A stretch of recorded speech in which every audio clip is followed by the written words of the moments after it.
What's good, everybody? It's your boy Marcus Summers and Major Linux, and I'm just shooting a quick little video here to thank everybody who came out and who showed support for St. Jude's Play Live this past month of May. I know it's the first time doing it, and kind of spur of the moment, just like, hey, let's do something with the collective team.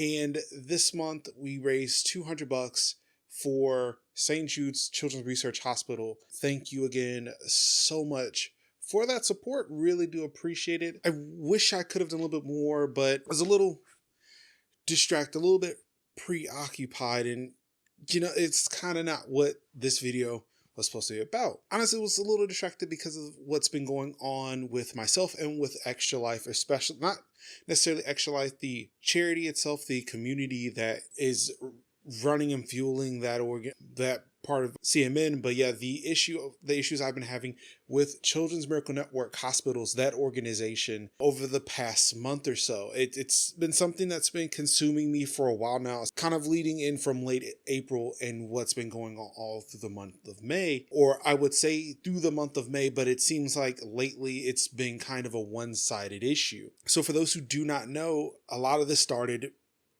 around the last weekend in April, during just a little bit before Extra Life United, when we were trying to do some stuff with Recollective and we were trying to do some DE&I, or diversity, equity, and inclusion panels for Extra Life United. We were given the opportunity to do so, ultimately for them to kind of pull the rug up from under us, them being Children's Miracle Network. They pulled the rug up from under us without even telling us that that's what was going to happen. So, of course, having dedicated time, resources, and energy to try to do something, ultimately to be told that that's not going to happen. Or, again, I can't stress this enough. We weren't even told. It was something that I had to ask because I was going to get a haircut. I was like, hey, what time do I need to be available for this panel? Ultimately to find out, oh, we went another way. And then upon asking, hey, what were we notified? Was there some notification went out? We were told that there was no notification from that. And these statements were coming from a CMN employee. Naturally, I went online. I was upset. I was angry that happened, to where I got the attention of the senior vice president of diversity, equity, and inclusion, Shirley Rogers, to where we scheduled a call for Friday afternoon, which, unfortunately, for me to make sure enough, a good chunk of people who are going to be available for that call, I actually had to schedule a call during my haircut, which meant that I was on the call, I was muted, couldn't really talk, but was able to kind of text what I needed to through Zoom on my phone. During that call, we had expressed concerns about, the panel being offered to us and then canceled without being told that it was being canceled. The fact that while our panel was being canceled, CMN was going to put on we were going to take one of the community-run Lakeside chats to have a quote-unquote frank discussion on what CMN is doing in regards to DEI, and the fact that, we were trying to do that. We weren't told, we weren't included in any of that conversation and what that was going to look like. Ultimately, from my end, I was asking, hey, is this going to be recorded? Because they were hosting it on Discord, which Discord does not have any built-in features like Zoom or Google Meet does. I was asking, hey, is this going to be recorded? Is this going to be on Twitch? That way we can at least have some type of VOD for it, to where we were informed that they were trying to protect people from, they were trying to, protect people, like that people can kind of be open and honest about what they wanted to talk about, which to me, it felt odd. It felt really odd and out of place that for a organization that wants to talk about diversity, equity, and inclusion,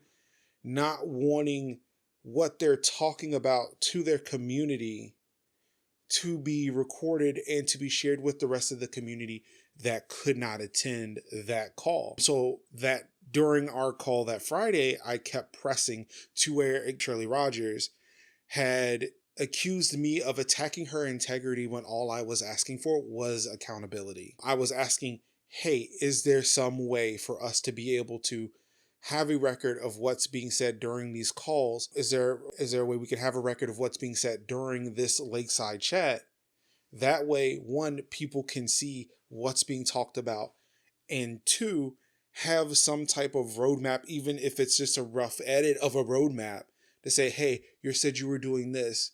Where are we on this? So for me to ask those questions, I was attacking her integrity. And these are in her words. So at that point, this kind of became a personal issue for me, because as I was fighting for the community to try to at least bring some levels of accountability from CMN, or to CMN, from the community, say, hey, what's going on? Please keep us in the loop.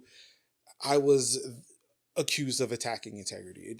To me, again, that does not make sense. To where follow-up statements were mentioned that, apparently this is an industry standard thing. And talking to multiple people who work in those spaces in multiple companies and even within charity spaces, telling me that that is indeed not true, and that it really looks like that they're hiding something. Fast forward to that Saturday. This was April 23rd, if I'm not mistaken. It's the last either last Saturday or second to last Saturday in April. They had the DEI call. There was no conversation as much as it was a lecture where everybody within CMN who was in attendance was on a call. Actually was able to talk, while everybody else within the community had to have their mics silenced, and they were only able to submit questions anonymously through a website, which was one thing. But again, we were able to see all the questions, or we were only able to see approved questions.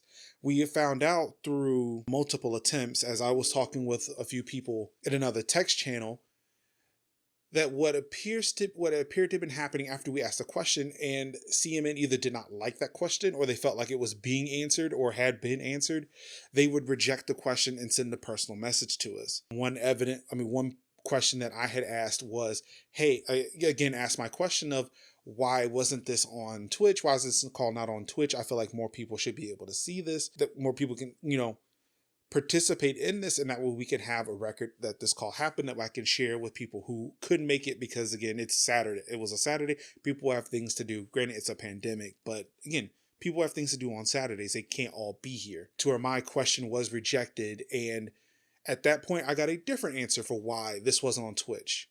I was told from another CMN staff member, I do not know who this person was, that the reason why they did not want it on Twitch is because of the fact that they felt like community members could not go from Discord to Twitch and back again, as if we can't do two things at once, which,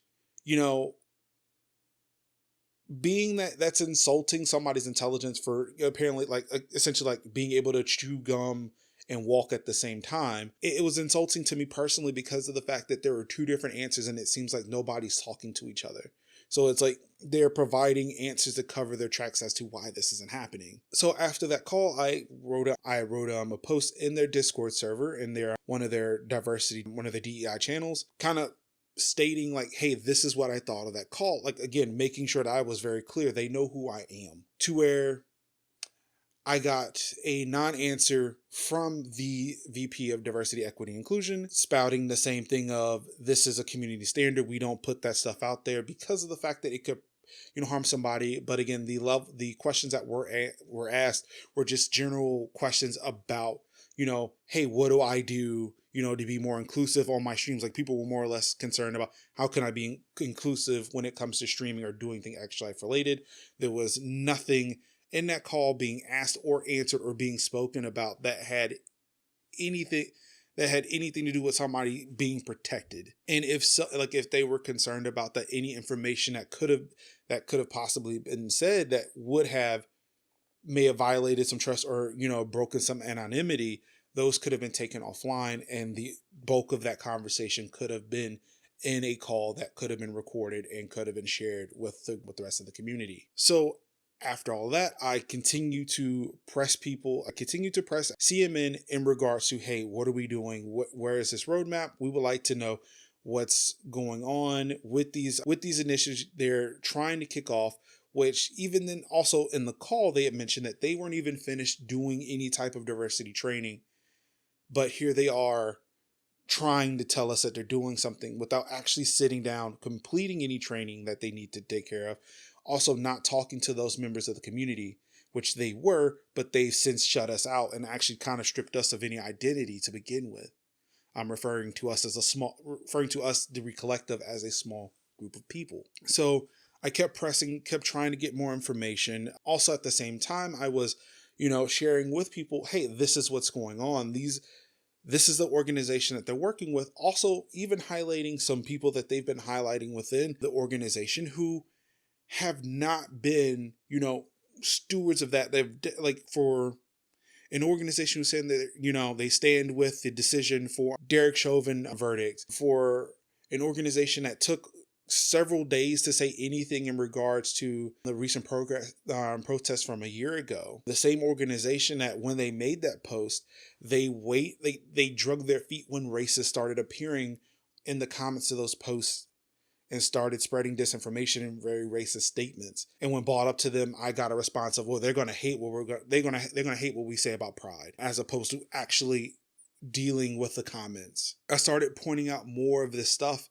to where apparently I ruffled somebody's feathers. They've reported, and from what I understand, I was reported for pointing out, hey, somebody within your community is being problematic, to where CMN, instead of actually, listening to me, somebody who actually had evidence towards that, also having that person show up in my Twitch chat, also to further antagonize me, CMN decided to take it upon themselves to suspend me as a moderator within their Extra Life Discord server, and ultimately about a week later, removing me permanently from that position. After asking to get clarification, because I don't want to sit there and falsely accuse somebody of, doing something if they didn't do it, trying to get that information, they then hid behind anonymity again, saying that they cannot let me know what I've done to deserve the removal from my post. And then they have subsequently kept me locked out from asking any more questions. They are not responding to any emails that I've sent. I've actually even responded back to the individual I have been talking to, who I was talking to on behalf of the Recollective. When I was communicating with CMN on the regular, she's no longer responding to any posts that I have in regard, any questions, any direct messages that I sent to her in regards to why I've been banned. Or not banned, excuse me. Don't want to use that term. I'm not banned. I'm still within that community, but why I've been removed as a moderator. Why the only marginalized person that was on that moderation team has been removed as a moderator. So that's kind of a summary of what's been happening within the past month. It's been having somewhat of a negative effect on me when it comes to trying to focus and do other things. It's why, I wish I could have put a little bit more effort into St. Jude, but I couldn't because I was dealing with this and just the mental gymnastics I'm sitting there trying to navigate through to understand why I'm here. Why we got to this point. I'm not leaving Extra Life. I refuse to do that because of the fact that this charity existed outside of CMN when it first started. It was founded outside of CMN. It only joined to kind of get more national exposure. And I still believe that this organization exists very well and that the community is it's fantastic without CMN's involvement in it. I believe that CMN's involvement within Extra Life is ultimately detrimental to its success because of the fact that there's too much corporate tentacliness in it that's kind of keeping the organization from growing, and just the ultimate decisions being made by Children's Miracle Network are not suited to those who are participating within Extra Life. It's something to where I would rather see that the individuals involved within Extra Life from the CMN side either be removed from this whole thing or just hands off. Be there to answer questions that we have if anything CMN related is there, or just go away because of the fact that what they're doing is ultimately harming what I believe is a wonderful, fantastic organization. But again, I'm not going away. I'm not stopping in trying to figure out what's going on. Another thing too, I would like that for the people who within CMN who were saying that they were on my side, whether it was within this recent round of issues that I've been having with CMN, or even from years ago, who people said, they had my back and things that I was trying to change. I wish they would also come out and actually say something without, them fearing that that something will happen to them, because apparently it seems like everybody is being quiet when it comes to tackling this issue because of the fact that they're all afraid of something. Honestly, I wish that these people would show that backbone that they apparently had in my DMs, but do not exhibit in public when I need them the most, when, you know, their words, their actions would mean the most. I hope that people who are watching this video understand that, again, I have no ill will towards Extra Life. It is unfortunate that anything Extra Life is doing in an official capacity is being run through Children's Miracle Network, to where it's like, I'm afraid to tag Extra Life in something. I'm afraid to do anything publicly and mention Extra Life because of the fact that it's become intertwined. The fact that I have to explicitly say Extra Life as a arm of CMN is not bad. It's just the fact that it's CMN's arm that's the problem. I hope that people will join me in trying to to fight this fight, to not only again, it's not even about me. It's whatever. If it means that I don't ever become a mod again, that's fine. I don't care. What I want to know is why I was removed. I want to know what it was that apparently caused me to just be excommunicated from those people I was talking to and working with.